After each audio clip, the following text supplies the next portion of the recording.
What is up, my friends? We are here on another episode of Level After Next podcast, where every week we're going to be your accountability. We're going to give you the inspiration. We're going to hopefully make you laugh a little bit. And at the end, you're going to have every desire to go forth and slay. So let's do this. Guys, I am here today with Tiago Faria. I'm not going to try and do the accent because I will just sound ridiculous, but I'm so excited to have you. He is a digital business mentor in the help industry. He has vast experience all over the place, including working for Google, right? Headquarters in Dublin. And I kind of have some questions about that because I just like to ask random funny questions. So we're going to get there. But what I love so much is your focus at this point of helping people build their business, build their brand, build their... Yeah. There's a word in my head that I can't find, but... Yeah, basically... Welcome to Level After Next. Yes, exactly. The way I'm talking to people about is basically what you said. The word fun is really the key, because it's the most fun marketing you'll ever do, because you're just having a conversation with someone, host, right, which is super interested in making you shine and getting the best out of you, and just through a conversation, the host is extracting your best content, the most authentic, the most genuine, because you're relaxed, you're having a chat. You're not staring at the camera saying, I have to perform now, I have to make something interesting, right, or staring at a blank page and okay, now I have to do that. It's a very relaxed way to do it.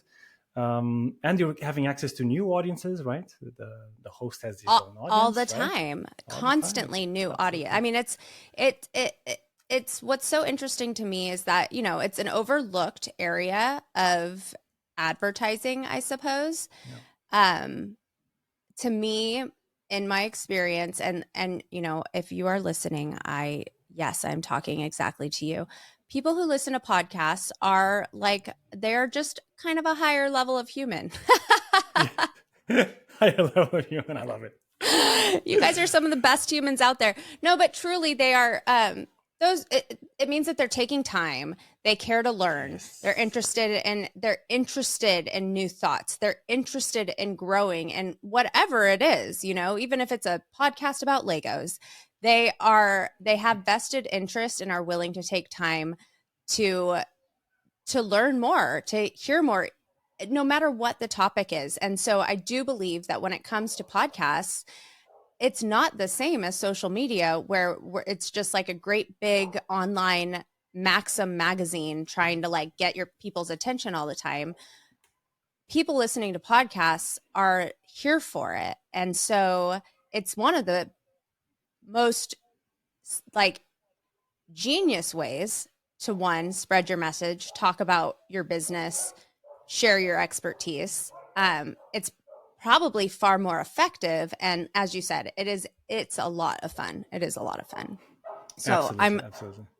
I can't wait for you to share kind of how you've gotten here a little bit and how this is going, because I want to know about this challenge. It sounds a little exhausting, but you were first in the world of marketing and digital, right? Yes. And you worked with Google. So you were with Google in Dublin for 8 years as an ad specialist, which means that you could probably help me out a lot because I do not understand ads at all. Tell me though first, just because I like to ask the weird questions, what kind of cool stuff did they have at the Google headquarters in Ireland? Yeah, that's what captured the most attention, right? It's the benefits, the fun part, which is true. It's absolutely true. They have tons of benefits. So, for example, they have there are some sleeping pods for you to have a quick nap. One, if you're after lunch or something like that, to get refreshen up. There's tons of games rooms everywhere. There's a music room. There's tons of observation decks where you can have lunch outside, just looking at the skyscraper view. There's a gym, right, for you to use whenever you want, with a pool. Tons of fun things to do. they usually say you play hard there, but you also work hard. Okay, so if you're in sales Right. environment, it has Right. both sides, and of course, for some people, it's enough to keep them there happily if they want to play the game of the corporate rat race of getting promoted Right. and to management levels. But for those people that are don't really want to play that game, it starts becoming a bit like imprisonment, because you're supposed to be happy there, right? Everyone else around you, your friends, your family, oh, it's amazing, you should stay there forever. And I actually had that feeling once I got hired. I was like, oh my god, I'm going to stay in the holy grail forever. But at some point it started, I started feeling it was not enough for me. It was just limited creatively. I was always focused on one product. I was just feeding a big giant corporation and big giant enterprises. And also having a manager nagging my nerves every week is Yeah. I started feeling, like I told you off air, that I was psychologically unemployable. I need I need more freedom. I need to follow my own passions and help people, people like me, Yeah. basically, and not just big corporations. Yeah. I hear you. I think that it is really neat, the things that companies like Google have integrated to help people with, their like just the personal pieces of working in a corporation. But on the other hand, for some, it's just kind of like slapping lipstick on a pig, right? Because at the end of the day, it is still a corporate job. It's a job. And, Yeah. I think for me, the problem would have been that it sounds way too much like a college campus. Yes, it actually And felt like that for the first few months. I was like, oh my gosh, it's university. yeah, well, I It got a was little one full crazy in month. college. So, Yes, I so was I don't belong young in a as place well. like that. Yeah, I was 25 years old when I got in, so yeah, I mean, it fun. can be That is a wild. pretty amazing, place to start, right? Absolutely, absolutely, yes. It was super Well, fun. that's amazing. So when did you leave Google then? So I was already thinking about leaving like for a year. Was planning it with my wife strategically. Started investing here in Portugal in real estate, to prepare the land for my return. And then in 2019, I just I quit, and then I came back to Portugal. Yeah, that was the time. And then I started my own ventures here, like helping local businesses, entrepreneurs, having some retainer projects for a long time.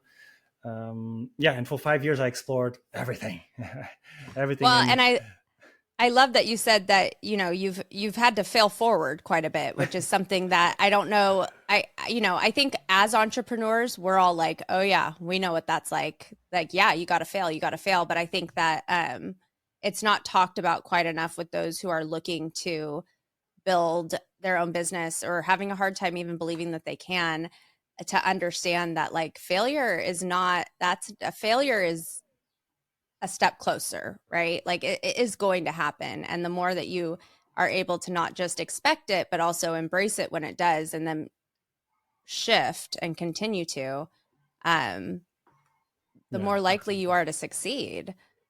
Did absolutely. you, in starting this, and I know I kind of cut you off, so I want you to go back, but I also, so you're out in 2019. Well, like without having any idea that the world's going to be flipped on its ass in a matter of months, right?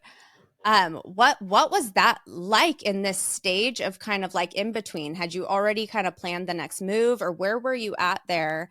And how were you able to kind of keep going through this huge, worldwide, I mean, whatever, a pandemic, but like also it Yeah. was so much more than that, right? Like everything has changed.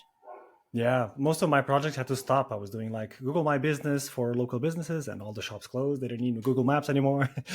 um, but at the same time, I had that pillow of because I was investing in real estate. I had some rental income that kept me afloat, and also I had a retainer project with the company long term. So that also okay, I can. My bills are paid. I can relax and not focus too much on this has to work right now.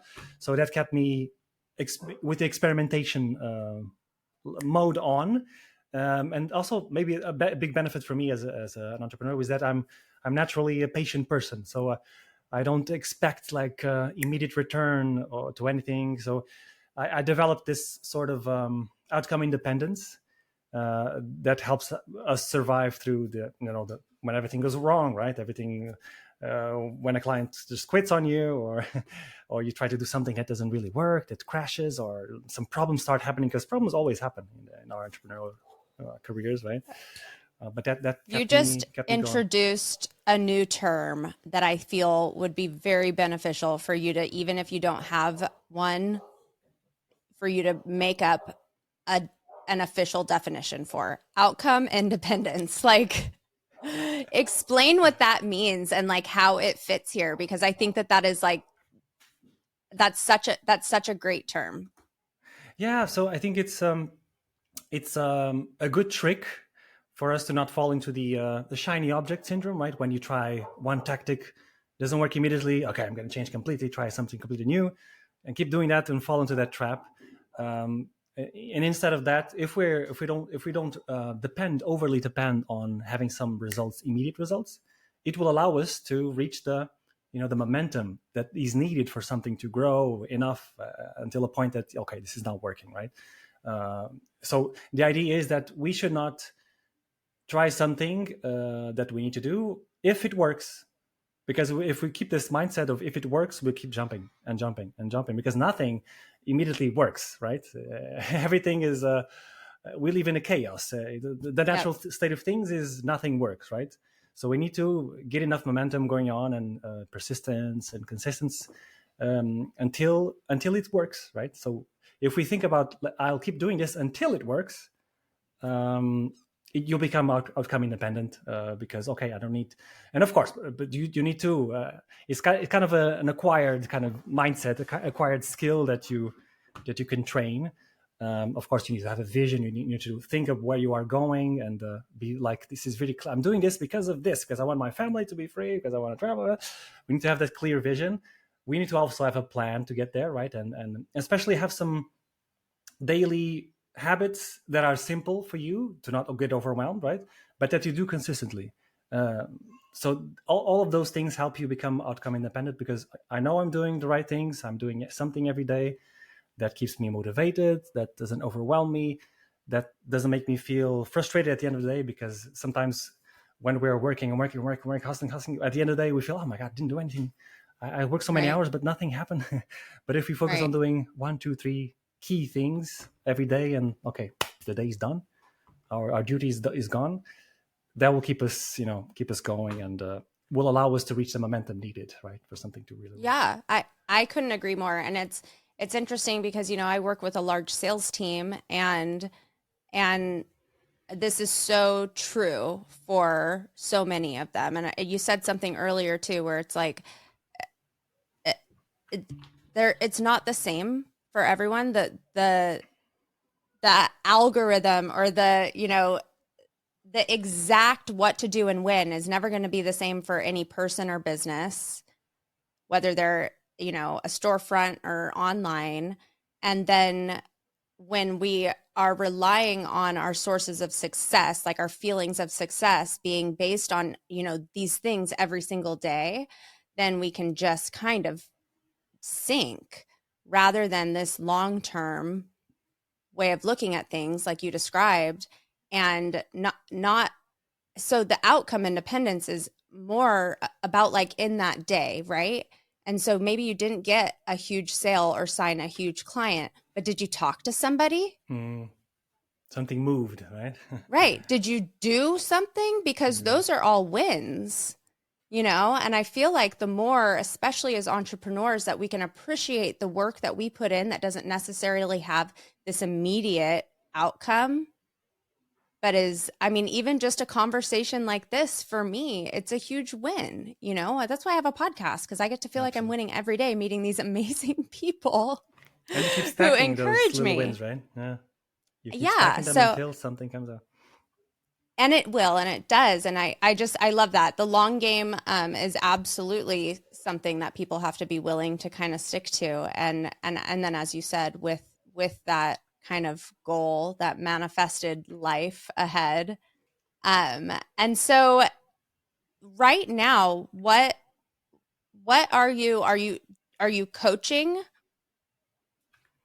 Yeah. So right now I actually pivoted.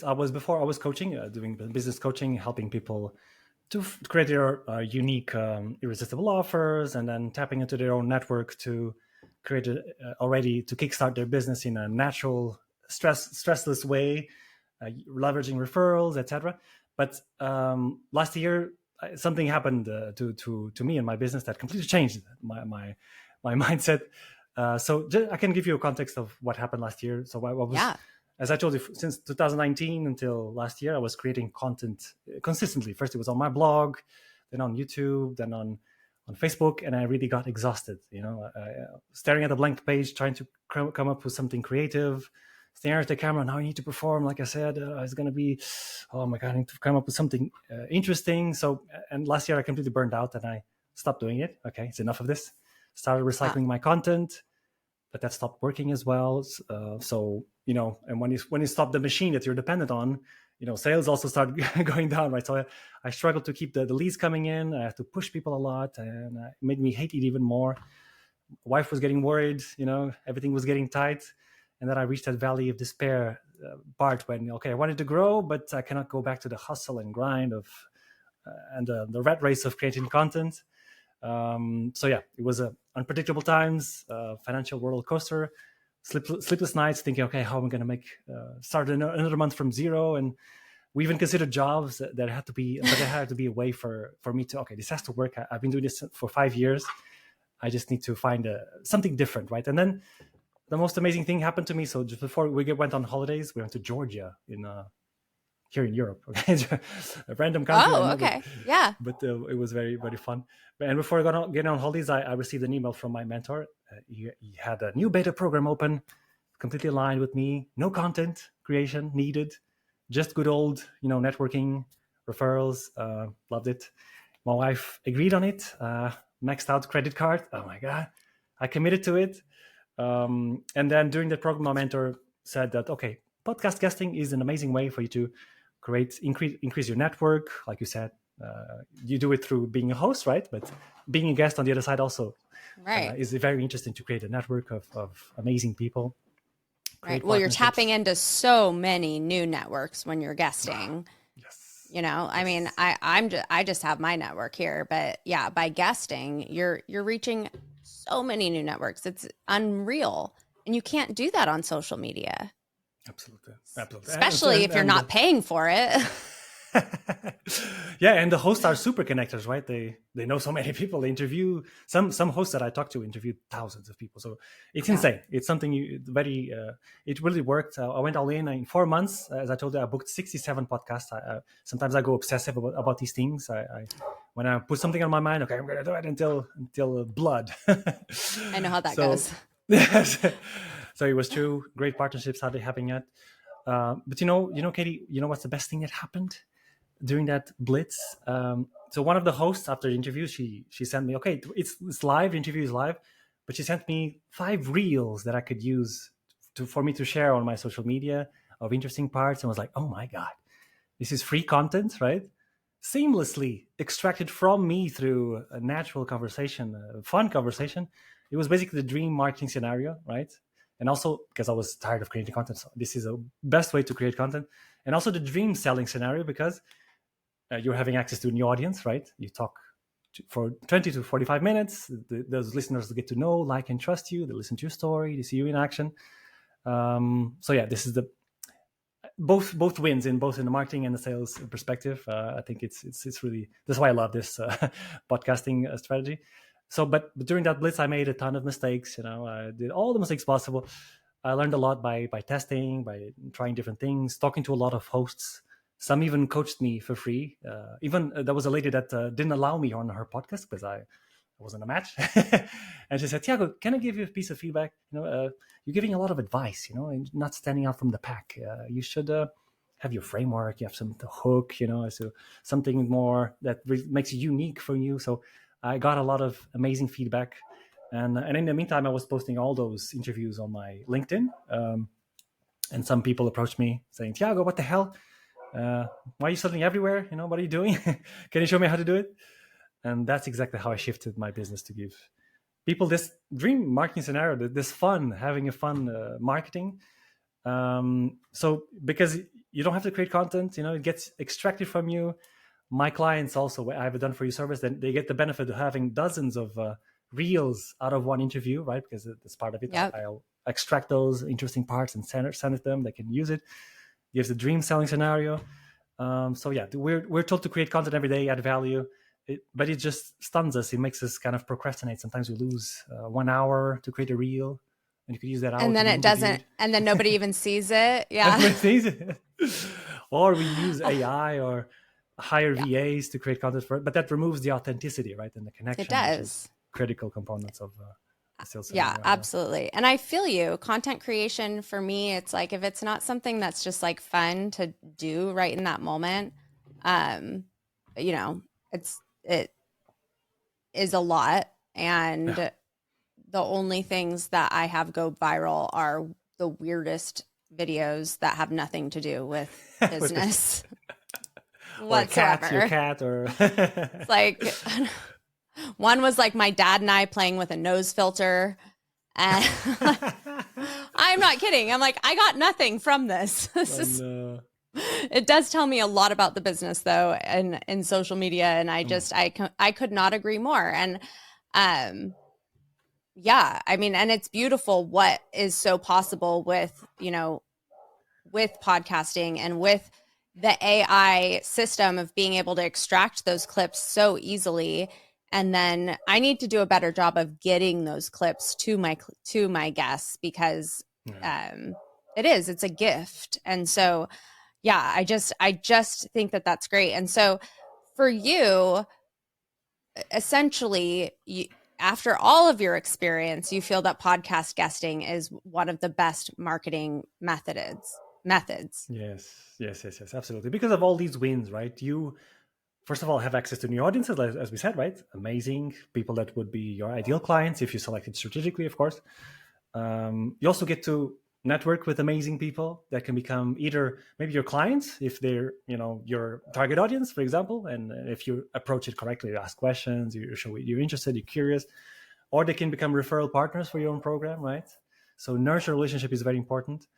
And then, of course, you can use that interview to warm up some leads that are cold. Like, look at me be interviewed by this amazing person, tell my story, show how I work, see me in action, right?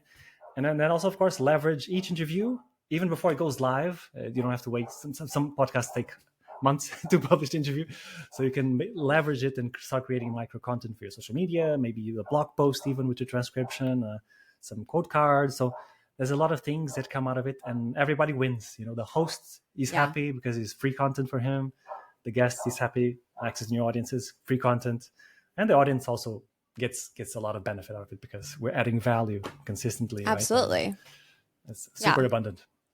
And the audience chooses to be there, which is what I love so much about podcasting. You got it such a good point of the audience. Podcast listeners love to go deep, right? They go to explore more. They will probably become better clients because they can implement. They're motivated. They like to explore, like you said. And there's also a lot of studies that say that they have higher income usually, right? Oh, I thought you were going to say IQ, and I'm like, clearly they're the smartest people in the whole world. Like, they're the most intelligent. I love them. They are my favorite humans ever. Shamelessly loving on them.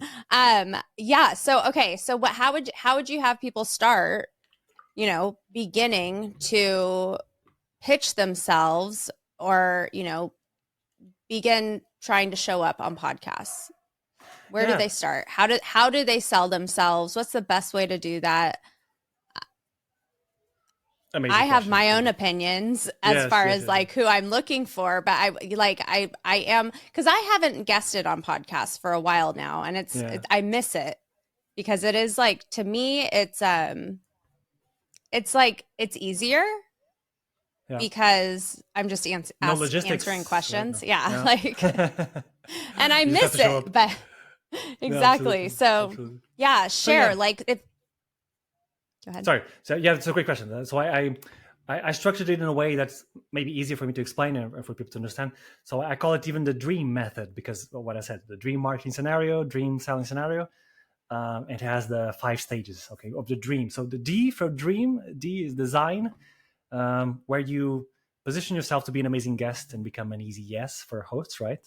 For the hosts, and because most people, like I was doing that mistake, I was just giving advice, sharing information that's, everybody can access information online. It doesn't stand out. You just another one in the pack. So what you should focus on is, okay, what makes you unique? What is your unique mechanism? What makes you stand out from the pack? Why is your approach different? How can you make it sound like it's something new, unusual, different? And then have your framework, just like the one I'm exposing now, my dream method. It was 5 different steps that is unique to me. And then think about what topics can you cover. And I usually like to create like your bio, your media one sheet that shows exactly your bio, your topics, your suggested questions. So that's a good way for you to prepare to be interesting for hosts, right? Have something new, different, show that you're professional. And then the second part is the refine. So where it's important for you to get the confidence and clarity on your message, so it resonates with your target audience. Okay, so because if we just share a bunch of facts about our life, nobody cares about it. It's boring. There's no real connection there. So what I like to do with my clients is to work on their origin story in a way that is story told, right? Following the famous storytelling frameworks that makes the audience will resonate with your story, basically, instead of just, I worked on here, this is my education. Or, no, that has to be something that the person on the other side will be, yeah, so he understands me. You went through the same thing. So it's the best way for you to get that connection. Then on the third step would be to engage. Okay, so this is where you connect with the hosts in a way that attracts their attention and makes you stand out. Most people make the mistake of they just talk about me. I'm good. I'm amazing. I'm awesome. But it's not about that. It's about the host. It's about how can you add value to the audience of the host. You have to think about that and approach it in that way. So the way you would pitch to them is what I like to do always, and I'll share at the end some resources that maybe your audience will find useful about this. I have even a template to share, which is to basically, the ideal is to listen to 1 or 2 episodes for you to extract some useful information that you can comment on in the first approach you have with the host, to make sure you create a connection there, like you care about them. And then show how you would add value to the audience of the host. Make sure that his life is as easy as possible. Have maybe pre-made questions that. So basically, add value to the host, and that's everything you need to do. And then, of course, it's important to follow up. Because if you just do it once, most people don't see the first email, or they see it and then ignore it or forget about it. So it's super important to follow up too, second time, third time. I got so many answers from hosts saying that, Tiago, thank you for following up on the third email, because I meant to answer you on the first one, but I was on an event. So, it's the power is really on the follow-up here. Yeah, I completely agree. And I mean, exactly the same. Like it was just recently I've had people kind of find me outside of where I typically book, because they know that it's inundated in there, and it takes a lot of work to go through everything, because right when I was first booking guests, I mean, we were just like, cool, sign up. And then I was like, whoa, I'm losing sight of like the goal of this podcast here without like being a little bit more particular. And it's not that any one person wasn't a right fit. More so, it was like, I need some more. I want this to be about many things and not just one specific thing. And a lot of people are sharing the same kinds of things. And so anyways, it gets loud in that inbox, so the people who reach out and find me on LinkedIn, or who find my email or go to my website, I'm going to take the time to be like, resourceful, right? Yeah, tell me more. Exactly. Thank you for doing this, because it's not a matter of ignoring someone. So I love that suggestion, and I completely agree. Also, I will say that as an example, Tiago has this amazing printout that he has, and if this is a reel, you'll see it. That's the bio. The bio, and again, this is something that I see a lot. It is a huge breath of fresh air. Um, a lot of times I don't have a problem finding questions that I want to ask because I'll go in any direction. But it is really, really helpful just for me to get a really good snapshot of what someone's main goal is, because at the end of the day, I want to share you with my listeners, but I also want this to serve you in the best possible way. I mean, that's the whole purpose and beauty of podcasting, is kind of this symbiotic relationship between listener, host, and guest. And so yes, and I love that you are taking time to teach this to people, because again, I agree. I think it's a very underutilized way to get your name out there, and it's maybe one of the most simple ways to do it. Yeah, exactly. So what would you say as far as like, well, okay, I like this because you have this question here. The ones who are like, I'm not interesting enough, can I actually do that? Yes, exactly. Yeah, it's that's why I love to focus a lot on this prep stage. You know, the first the part where you work on your design and refine, right? So making sure that you position yourself in a way that's interesting, and it's always possible for you to find your unique mechanism, your something that makes you different. You can think about your origin story, what brought you here. Maybe there was some specific moment in your journey that like made you, this was the aha moment. This is what made all the difference, you know, out of all the options around. So it's something you can think about to create your unique mechanism. Or maybe you look at what all the solutions are around you, and you do the complete opposite, because the usual doesn't work for people. So you create something new, something different. Or you combine a couple of skills that you have to create something new, and that will make you already stand out. So it doesn't have to be something super. You don't have to reinvent the wheel. Just a matter of positioning the way you serve your clients, and what makes you stand out, what makes you different. And you can usually find it in your origin story if you really think about it strategically. So that's one thing you can do if you feel that you don't have anything special to share or something.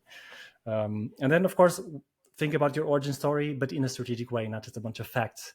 And it's always possible for you to think, if you actively think and start writing what was your before scenario, what was the action that made you, okay, I need to take some decision to change things or to do something differently.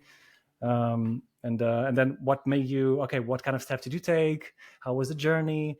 What did you accomplish, and how did you bring it back now to start helping other people? So there's a lot of things that if you take it strategically and start writing out things, you will become suddenly more interesting. And that things that things that you know intuitively, but you never really thought about it profoundly. And you'll find that everyone is interesting. Everyone is interesting if you do this exercise. So Exactly. that's basically what I want to share, and that's what I love to help my clients. My favorite part is the prep stage, actually. I think, and it's so true. It is so true, and it's so much a part of what goes into my leadership and coaching, is just that. I mean, I'll have a 20-minute conversation with somebody. They'll drop something small that they feel like is meaningless, and it to me is like, this is huge. The thing you just told me right here Yes. is so impactful, and you were just mentioning it like it was nothing because you're used to your own story. But like, everybody has this fascinating, you know, expert of something within them, and multiple of them. Yeah. I'm curious, in your opinion, do you feel like it's important for people who are now they want to start marketing themselves, their service, their business through podcasts, gaining reach, gaining, listeners, clients, whatever. Do you feel like they need to stick to kind of one specific genre of podcasts, or like, say, I'm trying to build my podcast up, and, coaching, social media, branding services. Can I still go on a motherhood podcast and talk about, whatever topic is going to be useful there, while still it's going to come up what I do for a living? Like, do you suggest people be willing to branch out, or is it better use of their time and energy to just stick to the very specific group? It's possible. That's the benefits of podcasting, because you can pick and choose. Imagine you have two different niches. You can choose podcasts that are related to that niche, and for this niche, and do completely different origin stories, completely different frameworks. It is possible to do that. I would not like to do that, because doing one business is already very complicated. I imagine splitting it in two, but some people thrive in it, which is amazing. What I usually advise is, okay, let's focus on one target audience, but with podcasting, it's better for you to not narrow too much down. So, for example, if I imagine I save men that are on the brink of divorce, for example, I could go on podcasts for men, right? Because for sure there are many married men that are struggling with their marriages. I could go on podcasts about relationships, about those kind of marriage counseling. Right. But I could also think about a secondary audience, which would be the moms or the wives. So, and I could approach the host and say, hey, look, I would love to bring to your mom's podcast the point of view of the husband, right? And because maybe those wives would, oh, this guy's amazing, I have to show it to my husband. Right. Or maybe we both want to go onto this program. So yeah, I would focus on one of your business or one of your niches, but there's flexibility into trying to figure out where your audience is and what kind of influencers could influence your target audience. And Absolutely. This way, you have a good reach on podcasts.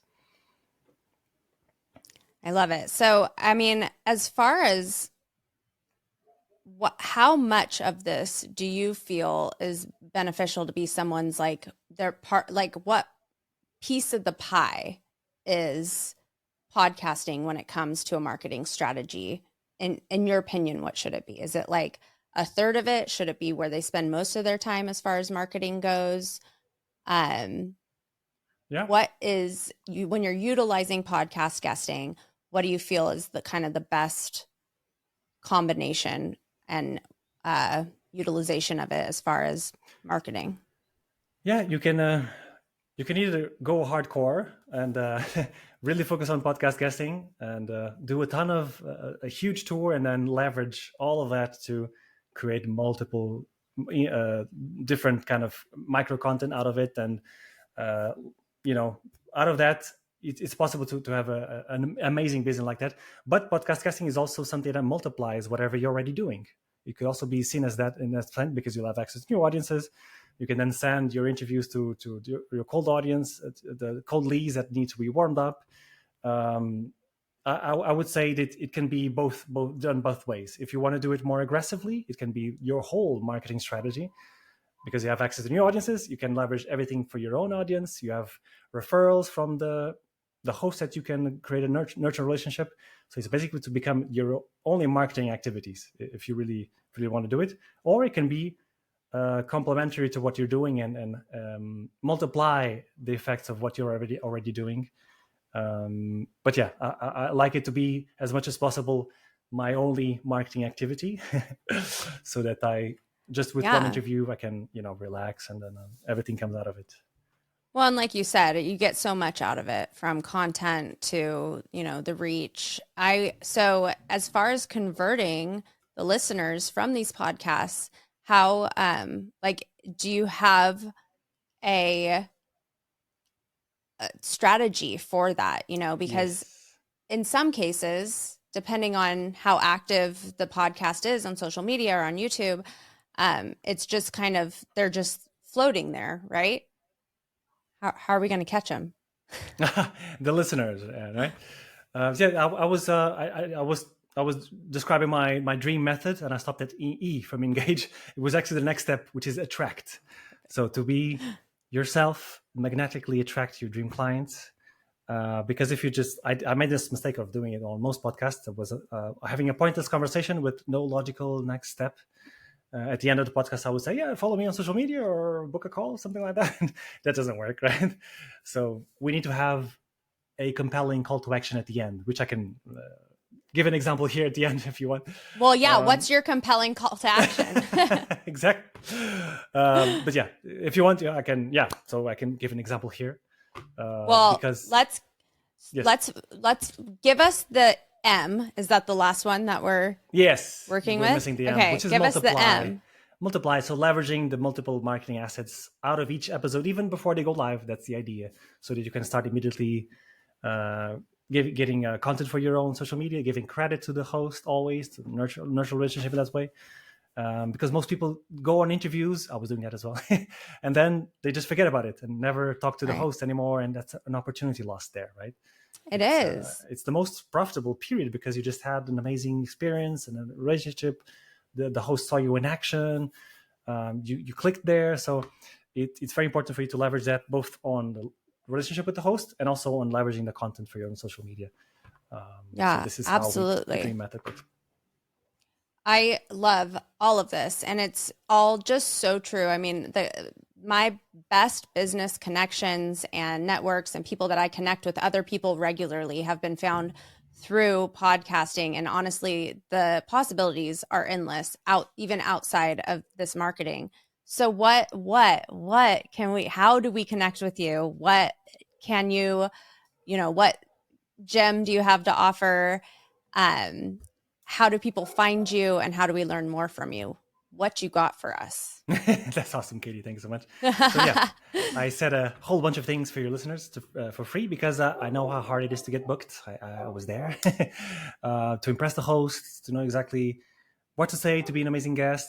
So you don't have to go on 67 podcasts to figure it all out the hard way like I did. I already cracked the code, and I'm going to share it with you so that you start doing it the right way right from the get. So first, you can get access to my Being an Amazing Guest worksheet that I use with my clients. And if you complete that, you'll immediately position yourself as a very attractive guest that stands out from the pack, become an easy yes for hosts.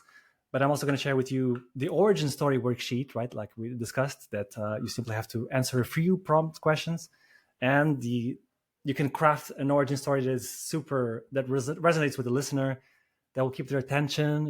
Not just boring facts. It's just something that really keeps their attention and generates a great amount of trust. And this is exactly where most people screw up, me included. Storytelling does not come naturally to me. But it's something that if you're getting on podcasts and not generating results, you're basically messing up on this point. And this is exactly what you can achieve with the origin story worksheet. And finally, I'll share with you the email template that got me booked on all those 67 podcasts and received multiple answers from hosts saying, I usually don't answer these emails, but I have to say this was one of the best I forgot. So this will make you stand out. That's awesome. And get through the filters of hosts, right? And get you booked. And to get all these, all you have to do is go to tiagofaria.pt/gift. Okay, it will direct you to my LinkedIn, basically. You can just comment on this. It's like a LinkedIn post, and you can just comment there, gift, and I'll share it with you. I'll send it over. Or you can contact me there if you want. Learn my content. We're posting every day. We're going to put every different way to get your hands on this and to get in touch with Tiago on the show notes, of course. And anything that he chooses that, he can add in the future will always be there. Oh, you're the best, Katie. I'm so excited. I mean, I want to do all this stuff for real. So I'm very excited to go and check it out. Tiago, thank you so much. Like I feel like I was on your podcast today, and just getting to learn, or I was just a listener today. It was really exciting and great. And I could not possibly agree more. I think that podcasting was one of the things that I just kind of I dreamt of. I felt like it would be fulfilling in some way, but I had no idea how incredibly fulfilling it would be in so many ways. And I love that you are helping people become a part of this truly remarkable community of podcasters, guests, listeners. You're just, one of so many who I'm honored to have gotten to meet and share with everybody. So thank you so much.